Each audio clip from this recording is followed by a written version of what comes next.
couch. I've been thinking of a way out. Hey yo, what's up? What's up? We back on the couch. It's your boy Zay Bcuz. Why? Because I'm here with special guests to the right of me. What's going on, y'all? I'll go by DJ Sa, aka Simba, aka Kamoni. Word to the left of me. Hey everybody, I'm Jemór, Jemór the artist, and Deon the producer, engineer, and graphic designer. Word. So some talent is on the couch today.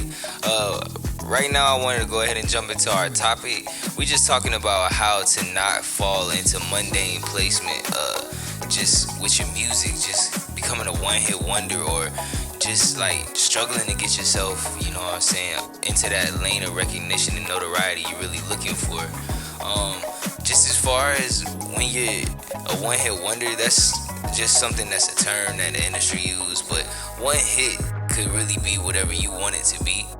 But when it's talking about that moment of success, that moment is really what you're trying to capitalize on. And a lot of people don't know how to make that moment, create that moment, or capitalize on that moment. So I'm gonna bring the special guest today to have themselves talk about how they feel you can better grasp that moment.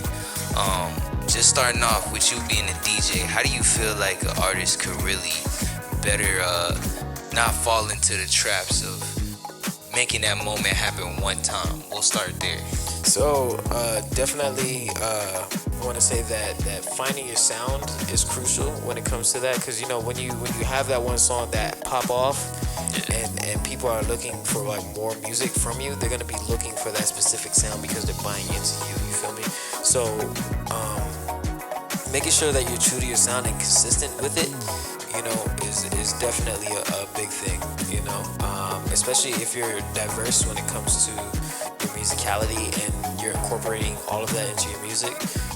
Definitely navigating through that to find your sound and replicating it is crucial, and also having a plan as far as to follow up with that one hit. You know, some people just ride the wave of that one hit and then that's it. You know, you got to be consistent to make sure that you're putting out music and have a game plan to follow it up with. And as far as like visuals or certain types of media that you want to use your songs for, you know, some people take to TikTok and make their songs a dance, or they'll have like a music video of some sort, or you can even get creative with it and do something else beyond that. So it's all up to you. Word. How do you feel about that? I need you to repeat the question. Just as no problem. We got Netflix over here. It's just like the title screen is just showing it. We're looking at Jim Carrey in the 2-2-1. But the question was just as far as how do you go beyond just one moment that happens for you as an artist? Oh yeah, you have to stay experimenting. Experimentation is actually key, because without it you would not grow as an artist. And by experimenting, you ultimately find your sound, grow as an artist. You learn where you like things, where you like to pull from for your inspiration. Let that be sports or sci-fi, like me, for example. You know, K-pop, color grading. If you're into IT even, you can include all of that into your sound. That's crazy. So as far as that sound, because you know a lot of people are chasing the sound. They're just going for whatever's popular. They're going for something they already hear that's out. What's something that you could give as far as advice to help keep yourself original when you're trying to recreate your own sound? Like I said, you gotta listen to everything, man. You can't just listen to hip hop and be like, okay, this is hot. You know, you gotta be very eclectic when it comes to your sound. So for me personally, I grew up in a household that was very diverse. You know, coming from Brooklyn and Miami, I was exposed to a lot of culture from young.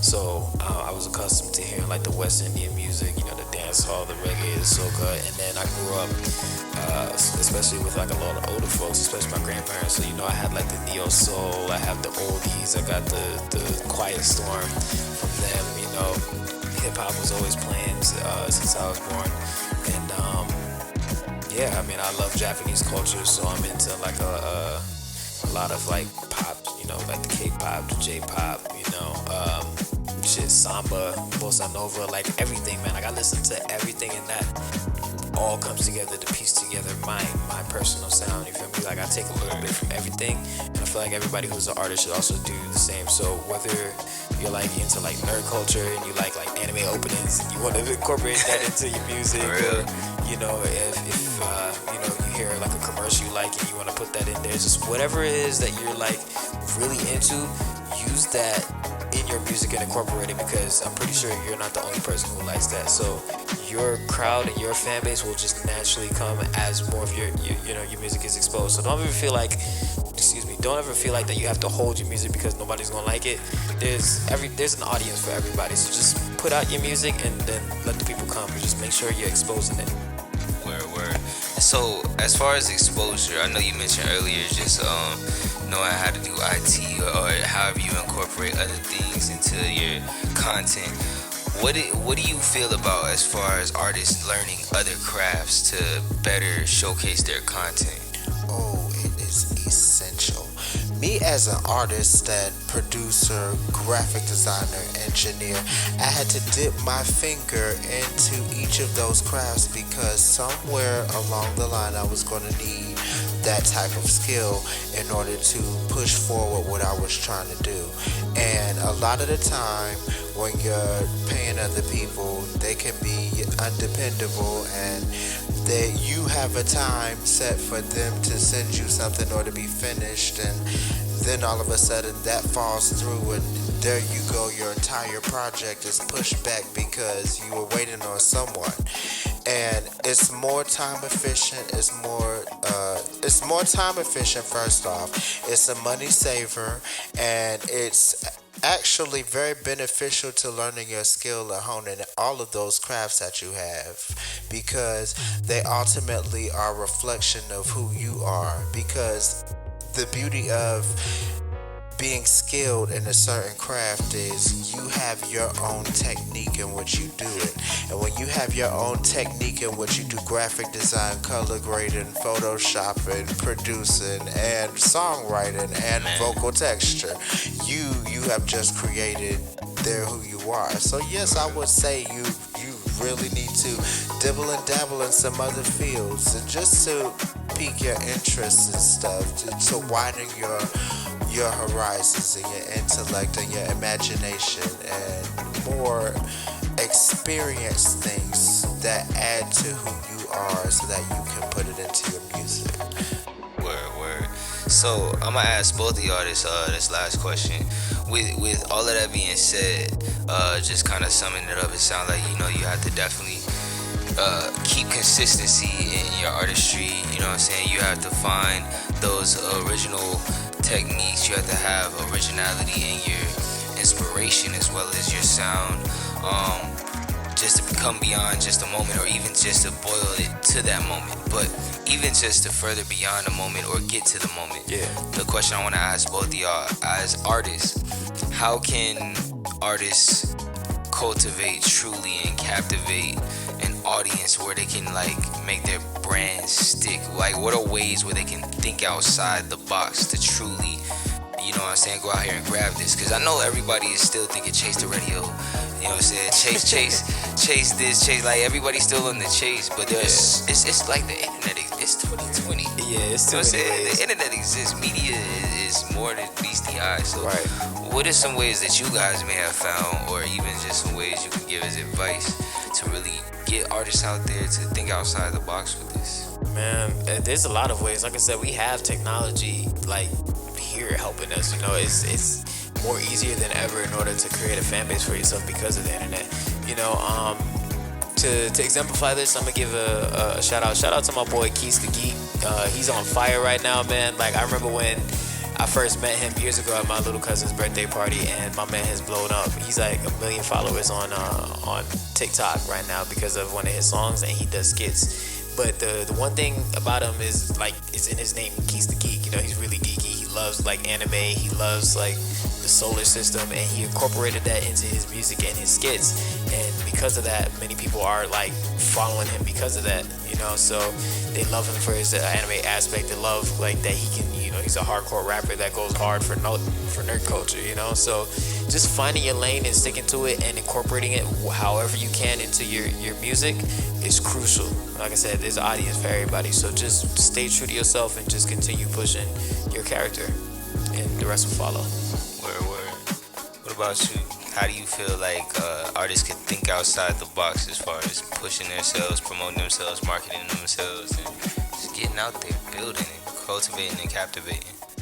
To me, it is your soul, because your soul is the root of all of this. Your soul, in your soul lies the dream that you have that makes you chase this.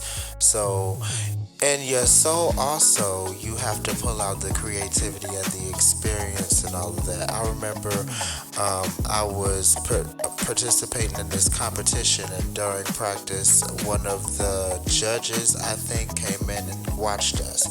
And he sat all of us down, basically, and he explained that the most successful artists have in their music and discography exposed the most vulnerable parts of their being and just laid it out there on a canvas that you call a musical background, and it makes people flock. You have to find a unique way to convey a feeling that captures an audience, and not just captures an audience, but has them stick with you because they know that you're going to give true and authentic experience through your music.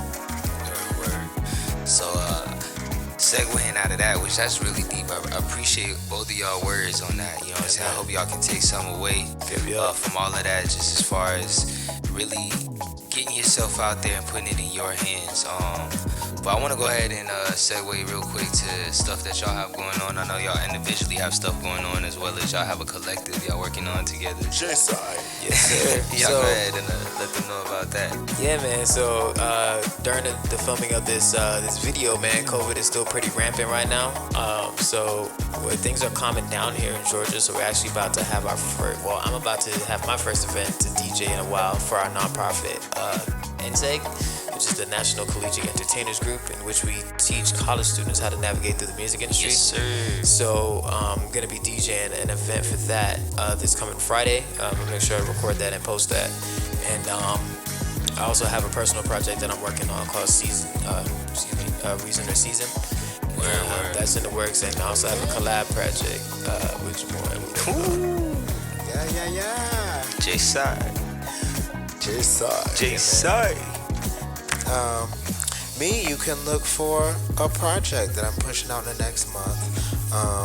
I've worked very hard since the release of the last album, and which is Vaporwave, by the way. We got features from shout out to Mia Harris, Justice, and Christian.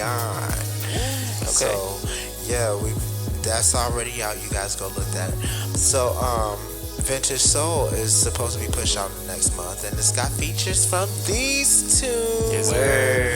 Actually, just finished the one with him, so you can look forward to that coming. And yeah, the project, the collaborative.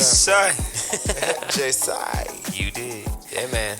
Man, well, I really appreciate y'all for coming, dropping gems, giving knowledge to the people.